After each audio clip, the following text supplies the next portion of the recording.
Hello there, I am Gifty Auntie and welcome to TSP with Gifty Auntie.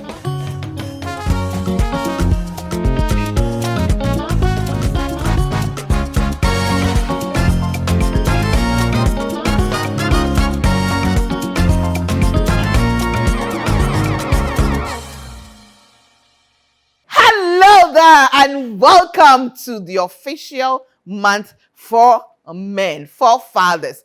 What are your plans for your father or the father figure in your life? What is your father's story? What is your story? We are kicking off the month with a man I love to quote everywhere I go. If you've ever heard me say, Ghanaians are peace-loving hypocrites, he taught me that and how true it is. We like to pretend a lot, don't we? So let me say thank you to Habil's Couture for my outfit today. My hair is by Esnash and makeup by The Global. Makeup products, Sigma Health and Beauty. They are at Mokola on Instagram as well. My beads by Twinny Craft. I'm so grateful to all of them. My accessories by the boy of fashions. Ladies and gentlemen, put your hands together as we welcome the man we used to know as Dr. Ebo Jehuapia, now His Excellency Ambassador.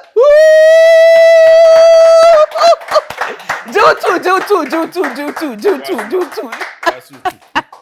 Good to see you. Good to see you. Good to see you, my sister. It's been a while. You didn't invite me. Did you say that you are now a grandfather? Yes, I'm a grandfather of 3. Huh? Yes. My boy is 37. Are you kidding me? Oh, that he's producing. Kindly take a seat. I'll join you soon, right? We'll be back with a beautiful conversation. He is the father of boys as well. So 4 boys. Oh, how many boys? 4 boys. Charlie, there's a story. Boys' lives matter. We'll be back.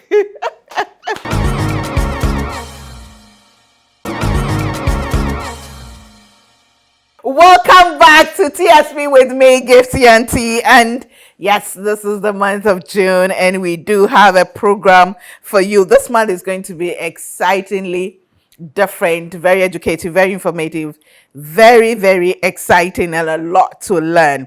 Well, before I introduce my guest properly, let me say thank you to Vena Mineral Water.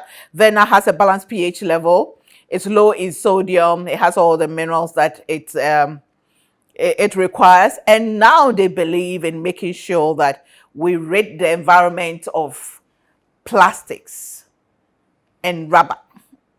So they make sure that this time their water comes without that plastic seal, but it's still secure, it's still firm. As you can see, there's no seal, but you have to open it. It's safe. So thank you so much to Vena. Bigger Drinks, Kidsville, where every child's dream comes to life. They are on the Spentest Road, adjacent the Noble House. Everything kids, from birth to about 7 years, they've got everything for you. And adults, hey, that's the beautiful balloon decoration set for you as well. APSA has a message for women. APSA says they understand the unique journey of women in business, from juggling multiple responsibilities to navigating financial complexities and societal expectations. As women, your resilience and vision inspire APSA.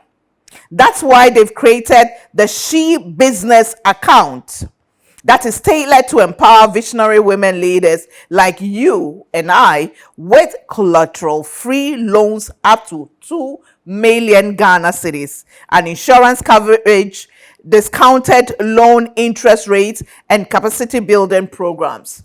The She Business account is the banking solution for you.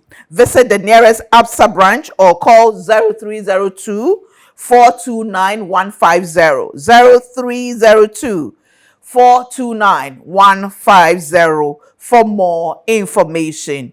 APSA says your story matters. We are also grateful to House of Food, Juice Time, Yep Cleaning Services, E-Gardens, Sigma Health and Beauty. Now to my guest. He is Dr. Ebo, S. Jehu Apia. He's a medical director. He is a father. He's a son. He's a mentor. And he is a grandfather. A grandfather now. A proud one. Very. Good to see you, Uncle Ebo. Good to see you. Good to see you. Good to see you. My sister Gifty. How are the boys doing? Boys? Yes. Men. Hey, men. Hey, sorry. Sorry. Yeah, they are men. They don't want to be called boys. The youngest is now how old? Oh, you should have asked the first. Now I said the youngest. Let me tell you why I'm saying that. Yeah. My first boy is 37. The second boy is 32. The third boy is 30. And the fourth is 20. So 10 years difference. So that's why I said start from the top. Top. I won't tell you what happened that 10 years. You can Google it and find out. But I'll say that you're a strategist. Say it. I'll take it. I'll take it. But how has it been like raising all male? Oh. 4 of them. Yes. I mean, it's, well, they wouldn't want me to say this. I wish I had a girl too. No. Yeah, but luckily for me, my first boy, Rodney, has produced the first girl. Oh. So I'm a good friend of that lady. I was going to say that you are going to spoil her rotting. Yes, anytime I go, they are not in the country. They are in Brooklyn, New York. Yeah. But we visit every year. Okay. We take vacation and we visit every year. And she's a lovely little. Oh, bless her. My very good friend. My wife shouldn't listen to this, but I mean, you know, my wife now and your favorite girl. My wife and I have been roommates since medical school. Wow. So she calls me roommate. I call her roommate. So we were roommates even when she was in medical school. She was a year behind me in school. But we found ourselves in the same But you were roommates? We were roommates. Even in medical school? We found ourselves as roommates. I won't tell you what we were doing. We were studying. You were studying? To pass exams. School, medicine. You went to find a roommate. Yes. You have done well. Yeah, so the last... So you've been married for how long? Married for 38 years. Wow. Only. Since 1987. Wow. So after 1 year, no, the first one born? 1 year of what? 1 year of marriage, the first one was born. You want me to answer the question? The first one came after that. Yeah. After that, yeah. If you say on your set, you allow me, you know, I say everything. Oh, please do. When the US, I did 2 years ago, and my son, my first boy, took us for lunch or dinner with friends and the rest of the family. And he was celebrating 36 years of our marriage. And my wife said, no, it's not 36 years old. We've been together for 40 years. So my son said, for 40 years, what were you doing the 4 years? What were you doing? Were you using condoms? I said, I don't remember. Yeah, but that's a fun. That's a fun I have as a father. So now he's like your friend, isn't it? Oh, he's my like your younger brother. They call me buddy. I call them buddy. Big buddy, small buddy. You know, that's fine. These are friends. Right. These are friends. We live together. Yeah. Unfortunately, 3 of them are out. The second boy is here. It's okay. Fifi is in the country. Fifi's in the country. He's getting ready to also get married. He's 32, so it's about time. Right. I got married at 29. So, I mean, hey, he has to model his marriage on like mine. Yeah, so that is it. Would you say you are their role model? Maybe they have other role models, but if you ask me alone, I say yes. Because if you ask me alone, I'll say yes. Yeah. Maybe they also say that they modeled after their mother. Right. They modeled after some important people they've met in their lives. Right. But I've been around for them throughout the years that we've been together. But how was it like raising them? All boys. I would say it's not challenging because, you cannot raise up kids without challenges. They have their own idiosyncrasies. You have to have a bigger bandwidth, emotional bandwidth. Okay. Stretch is enough that you can accommodate all their nonsense, all their excitement and nonsense and all that. So you have to have this emotional bandwidth, which I told myself that God gave you this gift to take care of this for the rest of your life. Right. So I believe that if there's any question that the good Lord will ask us, we'll ask you that, did you take care of the kids I gave you? And I should be proud to say that yes, I did. Right. So you have to accommodate them. Whatever happens, you have to accommodate them. All of them have something different. Right. Luckily for me and my wife, None of them wants to be a doctor. None of them wants to be No, because they saw us struggle as two doctors managing their lives. So they're doing something they love to do, and I support them in every way they plan to do. Yeah. And that didn't worry you? Never. That none of them wanted to take after? Whatever you do, do it well. And if you do it well, I'll support you. Right. And I know that they are happy where they are. Yeah. What kind of fatherhood style would you say you used? You told me about your father. Yes. And I always tell people, the way you are emotional with the way your relationship with your father, should I remind you some of the things you told us? Should I do that? Yes. If you cry, I'll give you a handkerchief. Okay. But anyway, I mean, mine was, to be there for them all the time. Their schooling, in going out and, bringing in friends home. Right. And I don't know why my kids attract a lot of friends. Sometimes you go to your house and you don't even know it's your house. Did you say you don't know why I don't know why. kids? I don't know why. Have you seen you? Sorry, maybe they Have you seen you? Maybe they are playing back. Oh, okay. Playing back what I did when I was younger. Okay. So sometimes they come and friends of all shades, boys and girls, come to the house to visit them. And one thing that's for me stands out. My wife never used to live here. My wife lived in Cote d'Ivoire, lived in Tunisia, lived in Nigeria for quite some time. But she goes and comes, for obvious reasons. But sometimes I forget. Sometimes I enter my house, I know that this is not my house. These people have invaded the house. So I move and straight to my bedroom and I watch my TV, do my politics, and do all the medical stuff I can do. Right. Yeah, but they come and say, Daddy, are you okay? Do you want to come down? My friends want to see you. It's nice. Right. I mean, these are friends of mine. I mean, they are my children, but they are my friends. And I tell you that they call them buddy. They call me buddy. Big buddy. So I'm the big one in the house. So my wife used to live in the boys' dormitory because we were five boys and her, Now she's excited. She has grandkids. She travels a lot.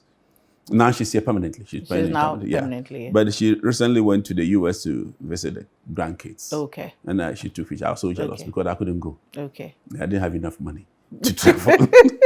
But anyway, also I'm also working, so I couldn't have abandoned the work I do. I was not on holidays. Yeah. Yeah, but it's been exciting. Right. It's been very, very, very exciting, and I love, and I would have wished to have. These are the boys I wish to have. Anytime you ask me that, would you want to have the boys? I say yes, because these are friends. Yeah, very, very supportive. Very, very supportive. Well, the naughty side is there. I wouldn't say that we have the best. Right. Yeah, but there are some naughty side that you try to correct them, and they respect you when you correct them. Yeah. And tell them to fall in line. So fatherhood has been exciting. Okay. And others have maybe they have it better than mine. Yeah. But I'm enjoying mine. Yeah, but were you a hands-on dad? Sorry? Hands-on dad, you were really in their lives, their but presence, attend school programs and everything. You were there. You reminded me of something I don't want to say, but I'll say it for your sake. Please say it for my sake. My first 3 boys went to Christ the King. Okay. And I was always there at the PTA meetings. Until the last boy came 10 years after. Right.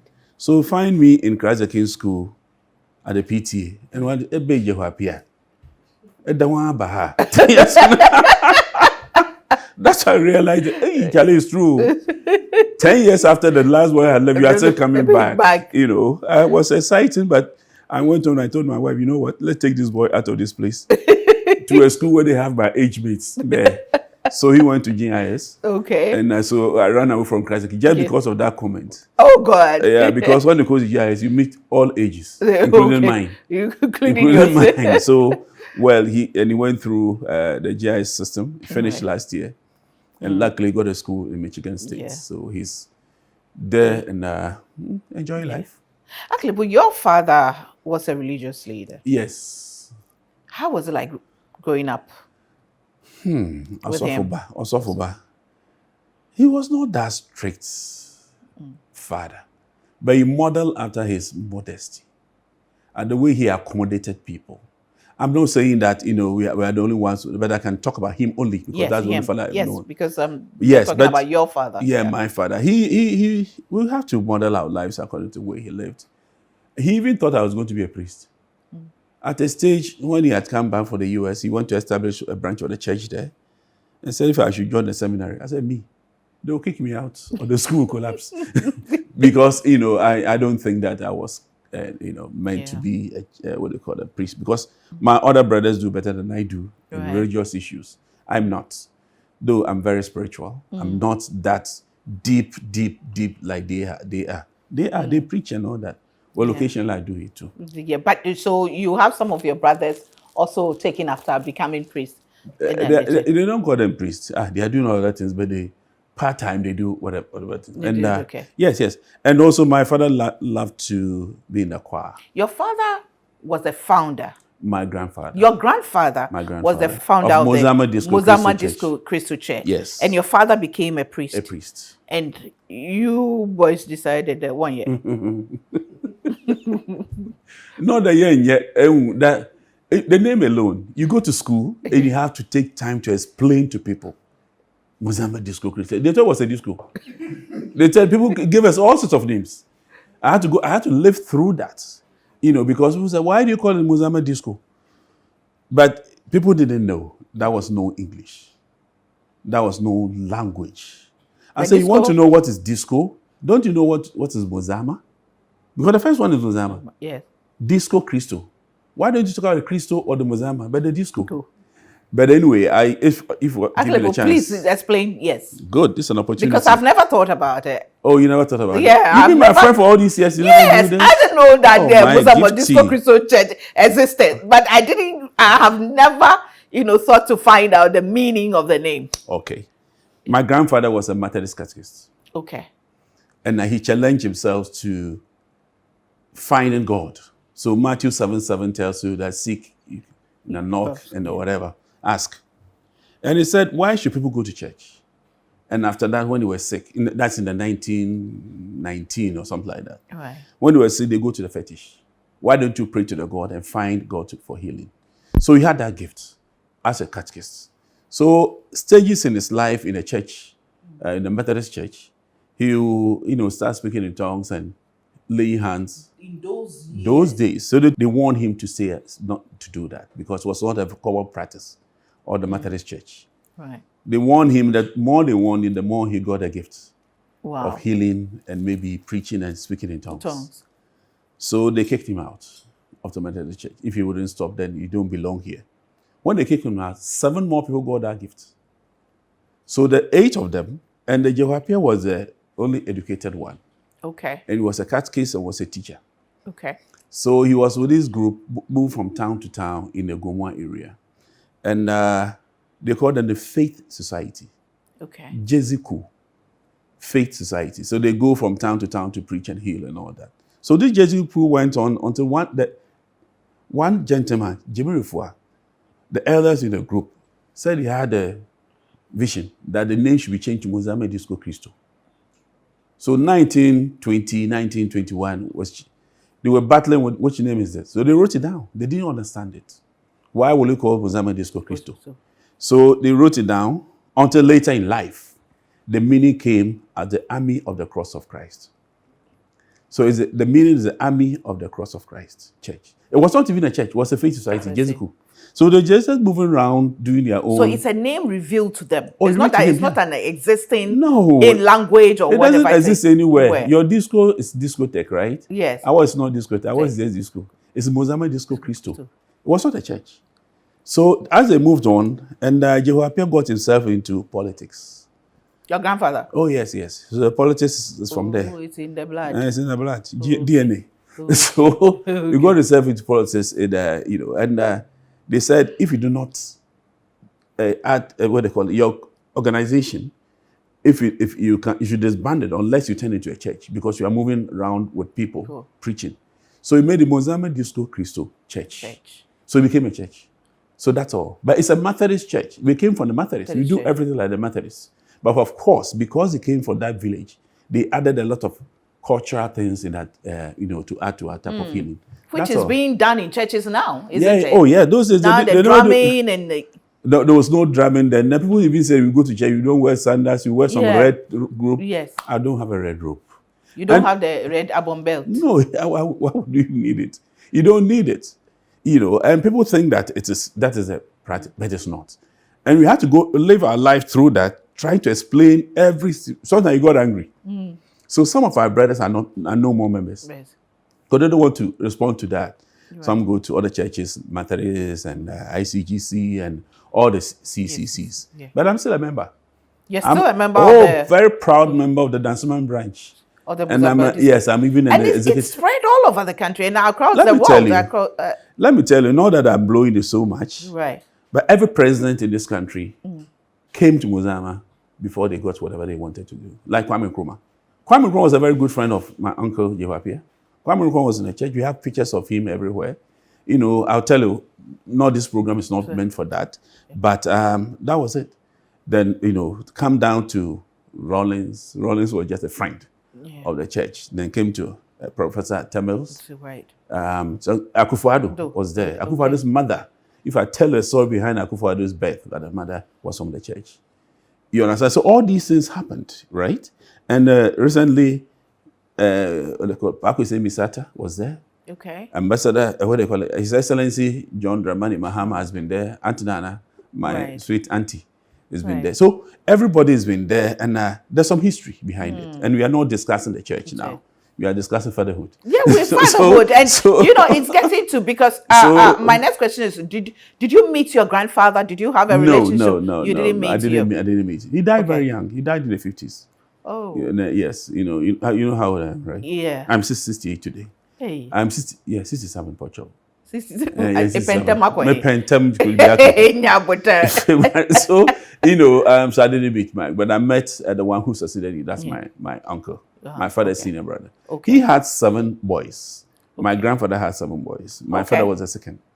Okay. So the first one succeeded his father, and he was a good friend of Kwame Nkrumah. Okay. Yeah, so they traveled everywhere together. They did everything together. There's a story that people misconstrue in Ghana. Is it Kwame Nkrumah had Kankan Nyame, right? Yes. Do you remember Kankan Nyame? Yes.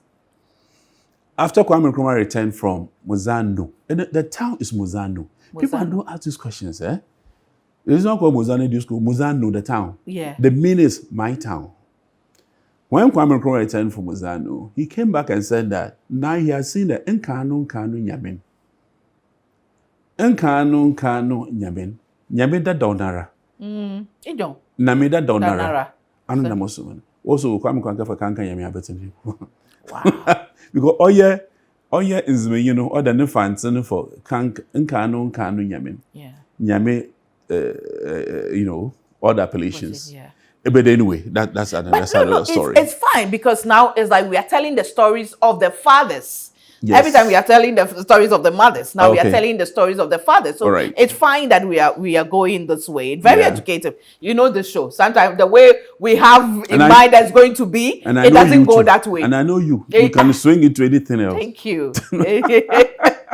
So far as it's good education, we go along. Gifty used to invite me to a program. We started way back in that hotel before we moved here. Can you believe that? Then after that, she cut me off. Can you believe that July will be 17 years? Can you just imagine?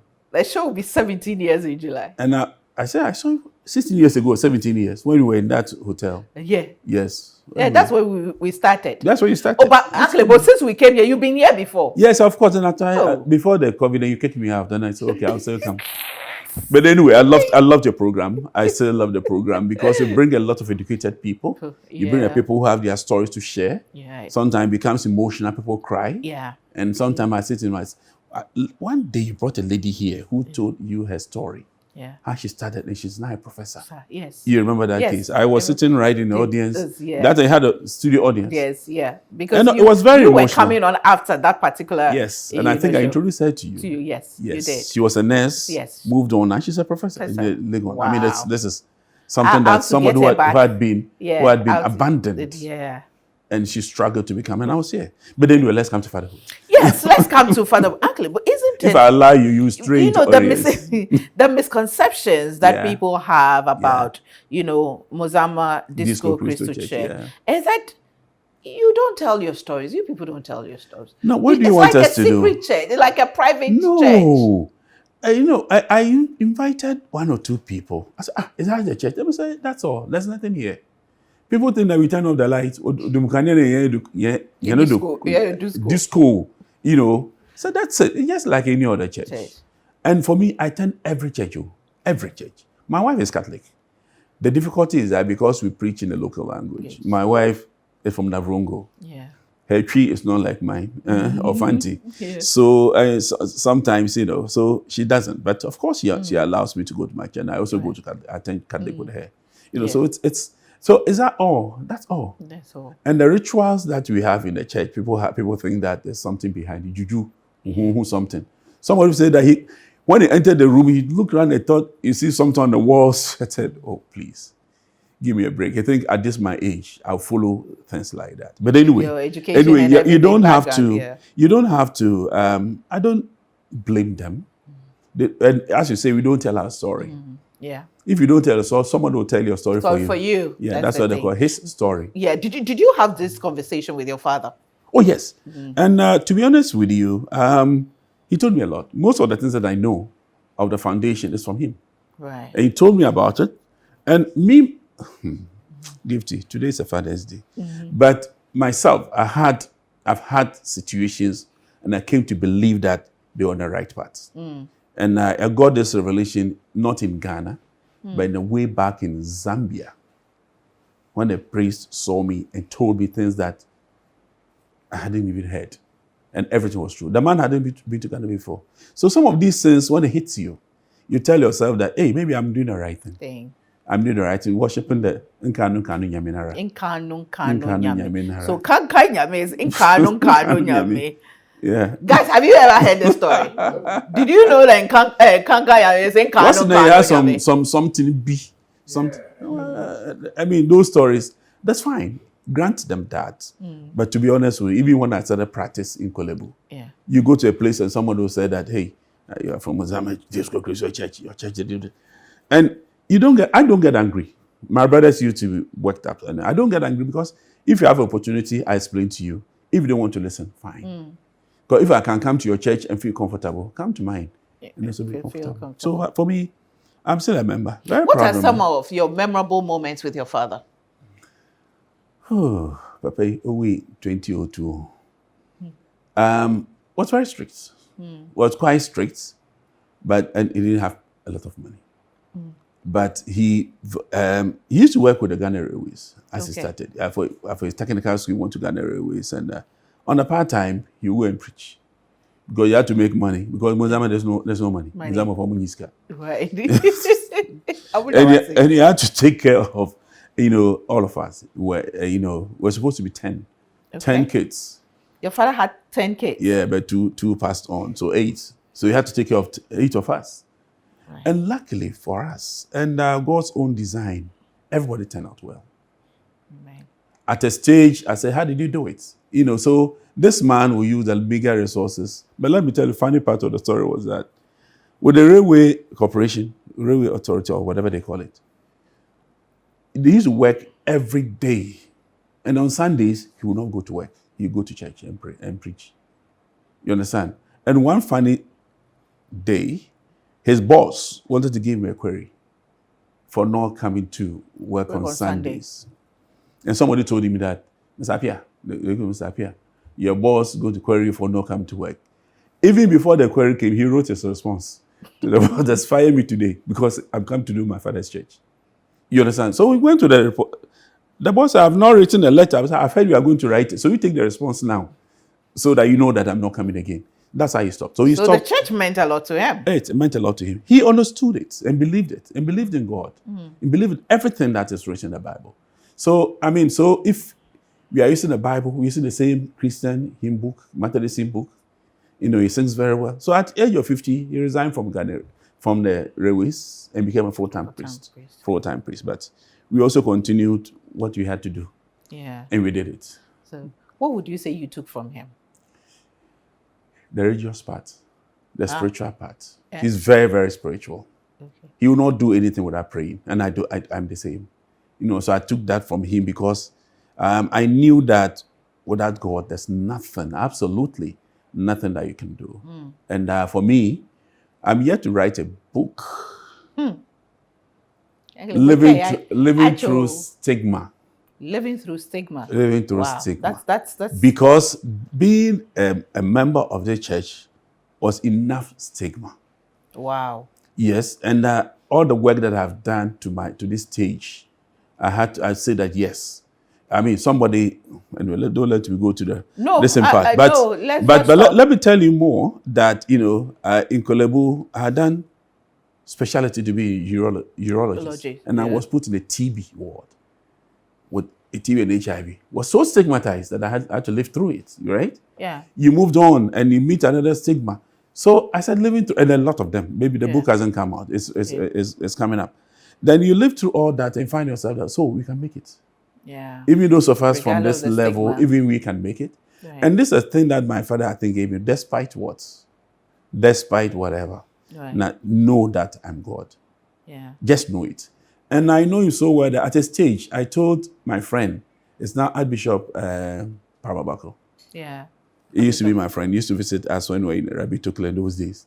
Right. And I said, I think God loves me more than everybody in Ghana. He said, why? I gave you all the examples. So anytime you saw me, God loves me, I said, more than everybody. Yeah. So how do you say that? I said, because I've claimed it. You to claim it. You to claim it. You should claim it. Because things that happen, you realize that it's not from you. It must be a hand somewhere helping you. No Mozama handle. God's own hand. So for me, that's what I learned from him, that believe that he's there for you all the time. Yeah. So nothing that I do without, and, I don't pray much. Yeah. I tell God that let your will be done. The will of God be done in your life. And you believe it. Okay. Everything that you do, let his will show. Let his will be done. So for me, that is it. Actually, these are the things I learned from the old man. Growing up, living through the stigma, being laughed at because your father is a Muzama Osofo, and you go to Muzama, you didn't have much. And did you ever envision yourself being where you are today? Well, I knew I would one day become a doctor. That's what I knew. You see, when you're in a secondary school, and not just a doctor, a prominent one.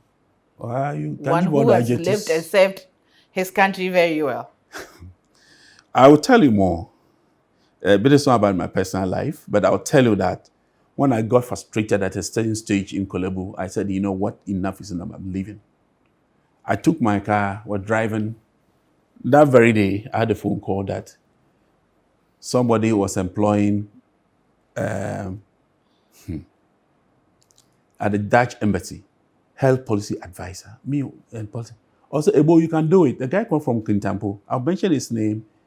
And as I drove there, I came and said they had already advertised and selected somebody. So you are late. When I was going, they called me back. And that was the day I left Kolebu. I was driving out on this Akwaje interchange. Okay. When the train left you at the Dutch embassy. Yes. That's when I got a call. That's when I got a call. So when I was going home, they called me and bring your CV.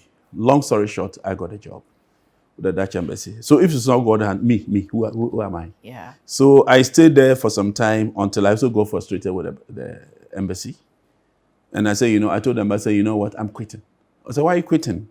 I gave my reasons. Why are you quitting? That day that I quit, that's the day that I got a call from the US that there's an organization coming to Ghana, they need a country director. Somebody I didn't even know was in the US called me and told me that. That the IPAS?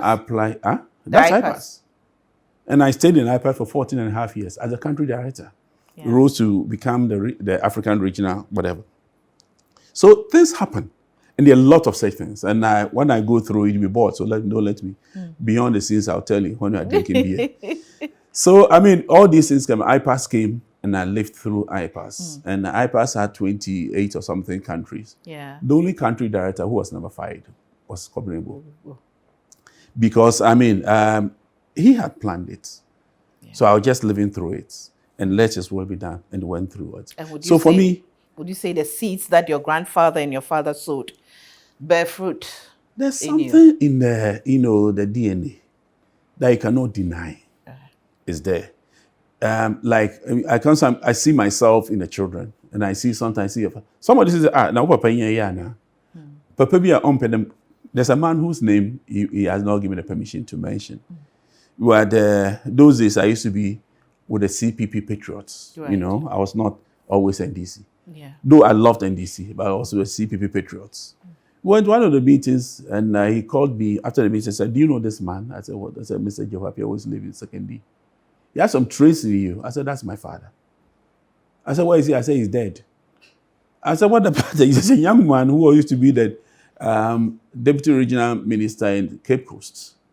He too, blah, blah, blah. This man too. I said, "That's my senior brother." I said, "Where is he?" I said, "He's also dead." Okay. The man just dropped. From that time to now, the man is my friend. Wow. He said he saw something. So for me, people see things that, they say that it manifests in the way that others saw your fathers or your relatives. Yeah. So believe that. And I believe the same thing. Right. Gifty, you told me a lot about your father and your Christmas meetings at a circle. Right, a circle. Oh, yes. We'll come and look at Christmas lights. I'm telling you. And to date, I still get fascinated by Christmas lights. I know. You told me about... You should come to my house during Christmas. Infantimanu too. Yeah. With the bread under his armpit. Yeah. You see, but that's a father. Yeah. That's a father who cared so much about you. Yeah. Look at you. Let me take a break. When we come back, I want us to look at that of who is the father? What is fatherhood all about? But before I take the break, I want to find out, did your children have to go through the stigma that you went through? Because their father is Buzama Disco. They have to explain. Sometimes they come home and ask me funny questions. They ask me, you know the type of names I have? You know my first name is Steam. The S? I said, I call everybody S-able because I don't want to explain it. It's Steam. Steam. My father was Adam Mataduka. You can't find it anywhere. You can't find such names anywhere. You have all those names. Abimudia, Histana. You have all those names. You ask yourself, where did they come from? It's not in the Bible. It's not in the dictionary. You can't Google and find out the meaning. Yeah, but these names are there. Is the name that it came from the church? It came from one person. Your grandfather? His son, the first, my uncle. And Gifty, you could challenge him. You go to him today, and I go to him to let me use myself, and I'm Steam. He's still alive? No, he died. Okay. I go to him today. He gives me the name Steam. They write it down. If I doubted it, 2-3 years go to him, it still calls you the same name. And gave to thousands of people have that. And did he explain to you the names? That's one thing that our fathers didn't get. The explanation we didn't get. But I know where it came from. So it's a name that we can all pass on to another person. So this is our things that next time we'll talk about Mozambique. Let's talk about fatherhood, man. This is boring to some people. It's not boring, very educative, It's a church that has been, stigmatized for a very long time. Since 1922. Since 1922. Yes. So if you tell me that, whatever. I've been to Ed before at Mankesim. Yeah, Marco Buzamba before. Then we used to run. It was my mother used to live at it's a farm Bantam. All right, I know the Mami Simpa, a neighboring son. Are you serious? Yeah. Okay. Mami Simpa, you want to take a break and let's talk about We'll be back again. Let me say thank you to Habil Couture for my outfit, makeup by The Global, hair by Esnash. Beads by Tweeny Craft, makeup products by Sigma Health and Beauty, and of course my accessories by The Boy Fashion. Thank you to all of them. Vena Mineral Water, we are grateful. Bigo Drinks, Juice Time, Mrs. Oforipoko and the family, thank you for the support all these years. And Auntie Vera, it's been how many years? More than 10 years. You still give us lunch every time we have to record. Breakfast and lunch, I must add. And we are so, so grateful to you. We can never thank you enough. But God's blessings is all we ask for you. We are also grateful to E-Gardens, for our beautiful natural plants and cleaning services. We take a break. When we come back, we'll look at fatherhood.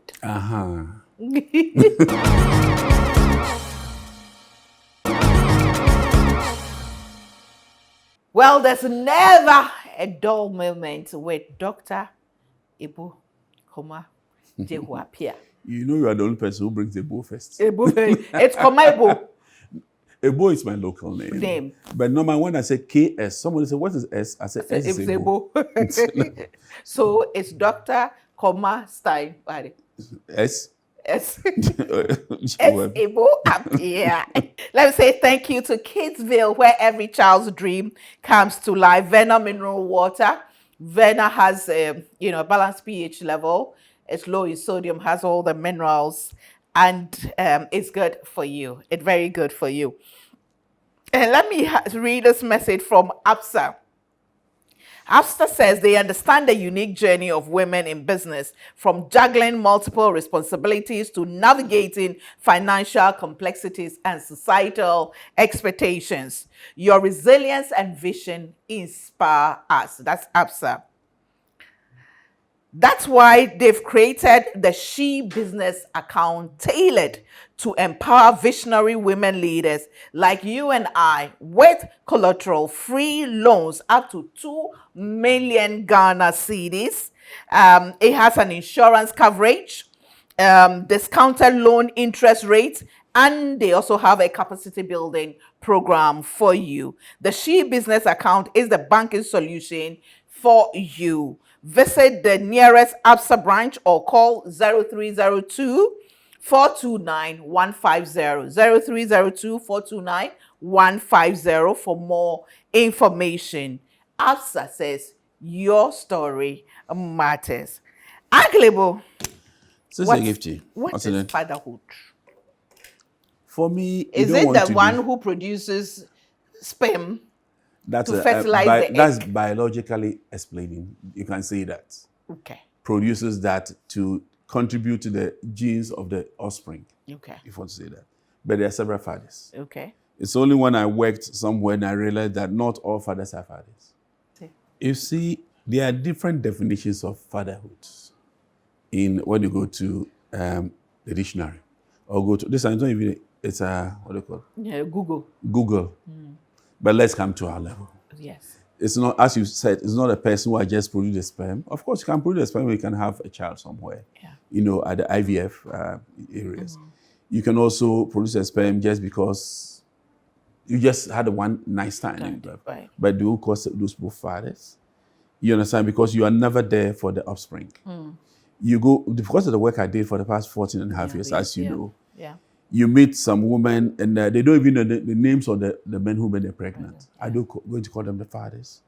And there are some who have not even biologically, fathered this, but they take care of offspring of other people. Right. They are fathers. Right. So fatherhood I don't think it's just a direct translation from the dictionary or from Google or whatever it is. Right. But how you are responsive for, even if it's somebody's child, and you take care of the child, get involved in their upbringing, you are a father. But not everybody can call a father. Even if you have produced that child, but you are irresponsible, you cannot call yourself a father. Okay. So for me, it's important that those who have done that, we should celebrate them.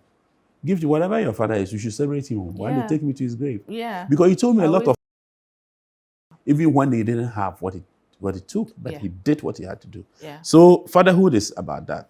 And I've said from the beginning of this program, it was one question that Almighty God, if He's going to ask us, what did you do with the children that came through you? Because those children were somewhere, and you met a woman and you produced them. What did you do with them? Yeah. So I think it's important. I tell people all the time that I may not be able to tell you or show you one thing that my father left for me as a material legacy, but I am everything my father. Of course. Of course, I mean, it's not about what he leaves for you. Yeah. People now think that after what did he do for you? Yeah. What did he leave for you before he died? But at least there's some people you can adopt as fathers and they adopt you as a child and that they take good care of you. Let me say this. I mean, it's one of the sad part of my life. I adopted a brother. Okay. When my brother died, my brother HQ Yohapia died, he had a good friend called Ambassador Sam P.L. Yeah, Uncle Sam. He passed on. Yeah, I know Uncle Sam. And I said, since you have a good friend of my brother, and he's dead and you are alive, I've adopted you as my brother. So we were like a brother. Yeah. He was a senior brother to me. Right. Until the last day, about 3 weeks ago, I was sitting with him in Kolebu and, 2 days after, he left the spirit. I've never cried like that. Even when my father and mother died and my brother than this one. So sometimes you can meet people in your life who can really, really transform your life. And sometimes fathers also are like that. And we are celebrating Father's Day. And he was a father to a lot of people. Right. You understand? So a So father a who can father be is somebody anything. who mentors, who Who leads, mentors, who yes. influences. It's part of your development or your growth. It's interested in what you do. You understand? And these are some of the people that I would say that, hey, let's revere them. Because tomorrow you don't know where they will be. And they'll be in our memories. Right. You understand? So some of these things hit you so much that hey, there's a father who takes care a lot of people. Right. Obia Ninja. Yeah. Eh? Yeah. With the Lord's Prayer, also our Father. Everybody's father. Everybody's father. Everybody's father. You can actually, be. but I am very okay Yes, you right. talking about Uncle Sampi because I personally had an encounter with him. Good I one. had a relationship, very good one. Okay. Very good one. Anywhere he saw me, anywhere I saw him, he never will always pull me, hey, Gifty Braha, So this is in a way also paying tribute to a father. Oh, that's right. You pay a tribute to him. Sure. I mean, I'm fine. I'm not, that we are not deviating at all because no, maybe we are talking you have about a different fatherhood. political persuasion, and I'm just This platform is for everybody. That probably we've had NDC, MPP, CPP. There are people who came on. I didn't even know they had political ambitions. So in the end, I saw where they are. Mine is so hidden. Mine is so clear. I know, right? You know, right? So it's fine. He fathered a lot of people. Right. And brought the youth to be. And you can just imagine how people received it. The type of, things that people said about him. I never knew that. Actually, but would you say fatherhood has evolved over the years? I think that... are fathers of today doing better? A very difficult question because we are living a different era. And people view things differently those days. These days of Gen Zs and all that, when you're allowed to do what you have to do. But not like our time. Everybody feels that our time. Maybe our father said their time. My grandfather, their time. And when they told you to sit down, they told you to do something, you do. But this time they will ask you why. Yeah, oh yeah. Yeah, they'll ask you but why. Yeah, but why? Somebody told me today, something called, something I remember that I'll tell you. So it has evolved. Today, your girl, we're coming. And you wear your seatbelt, but I'm sitting still. Yes, right. I said, I didn't say you're not sitting. I said, wear your seatbelt. But why? I'm still. Yeah, why? Something the whys are plenty. Why? I may believe that we also did something maybe when we were young. I know, right? And they would think that, will tell us where's it coming from? So it has evolved. Yeah. If it hasn't evolved, then life would have been still. So it has evolved. We have to, and also when you live in another culture, you are culturalized. Yeah. You pick up cultures from those parties and also affect your upbringing. So sometimes people come from the US and say, hey, if you're Nusuban, yes, are culturalized. You have to adapt to the situation. Yeah. So I think that it has evolved and it has to evolve. Human beings have to evolve. So if we have evolved at this stage, but don't miss that point. That just was given to you by God for you to nurture them to perfection. After that, you have no role again. So fatherhood, yes, it has evolved, but the thin line still runs through. Sure. I believe that there's some transcendental forces from the top that reminds you that this is the way you have to bring up this child. Of course, there's some children who are so difficult. They're rebels, born rebels. But also sometimes it depends on you, the father. If you're a father at home and you send your child to go and buy you the joint. Every time you want to smoke something, you sign the child. Of course, the son is going to pick it up. It's going to pick it up. Yeah, but you see, so sometimes they pick it unconsciously. And sometimes you have to live a life that the child will just learn from you that this is no-go area for daddy. So for me, it's no-go area. These are things. But of course, sometimes... Do you agree that children actually really modeled after what parents do and not what they say? We can debate this for a very long time, but there's some truth in it. Sometimes they watch what the fathers do, what the mothers do, and they model that too. Yes, they do. But you can. I said, if you live in a different environment with different attractions, you might not necessarily model yourself that way. Yeah, because I don't think that disco again. I don't think that my daddy went to the club or the disco. You're right. You understand what I'm saying? Yeah. But in our time, it was the intern. So you do it. So you did. model your. Of course, you did. Did. You have to do it to live, to be like your society. Who's Society. now, Good school now. Who's school now? Very good school now. Secondina. Secondina. Moko agree to my sixth form, but my first O-level school was Fijai Secondary School. Of course, slightly better than Fancyman. At least we had water to. Sorry. Yes, we didn't have water. We know. You were doing the through, you know. We didn't do through. Oh, that's fine. You know, all my friends were from Fancyman, so you are my friend, and I know some few. But anyway, I mean, I went to that school, and it was a mixed school. And I did my sixth form in Cape Coast, and I spent some time. Yes, I spent some time in Legon to do medicine, and I had a scholarship to go to Russia, so I did. And instead of staying there for 7 years, I did 9 years. You did 9 years, because I started specializing. Okay. And I also learned to speak the language. You also met a woman. She met me.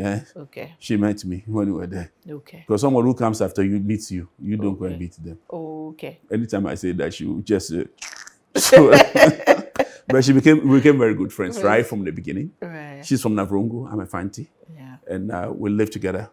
And the outcome is what we are seeing. 38 years of marriage, but 42 years of being together. Right. Being together, Google it and find the meaning. I can't explain to you.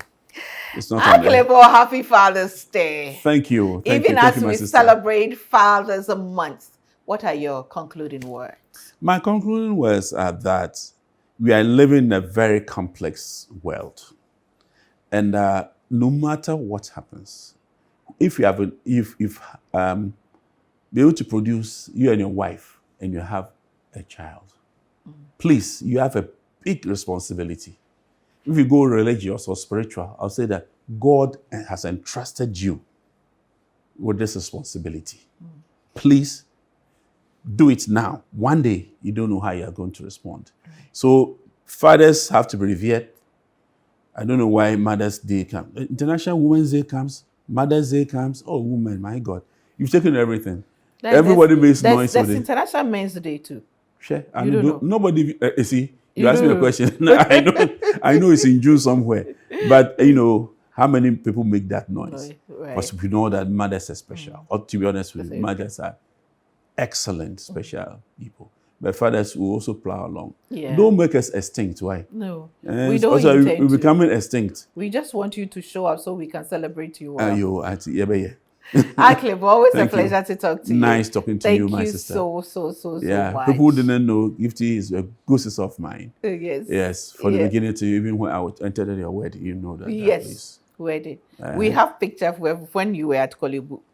As a young, when I was a young journalist, yes, you came when you were leading a Luther. And you have this hair. Yeah, no. I'll be back with a bit of me. Indeed, for lack of knowledge, my people perish. There are lots of things we don't understand, and fatherhood is one of them. We really don't understand fathers. Maybe because they don't tell their stories. Mothers, we know, pass on stories, pass on history, pass on, knowledge and all that. But most people didn't have that from their fathers. All they saw is what they were allowed to see. So we don't have a lot of conversations with our fathers, and we don't know their stories, and they didn't pass it on. Of course, that's why I feel privileged, because I'm one of the few who was raised by a man who was very close to my father. So he told me a lot of stories, a lot of stories. And he had a book that he had written, some of the stories and experiences in there, and I could get to read.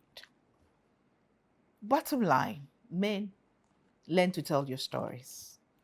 Fathers, learn to tell your true stories. My father would tell you why he couldn't do this or that, and make you understand that at least if you don't have this, you have that. But sometimes, I don't know if it's the ego. Sometimes it's not the ego.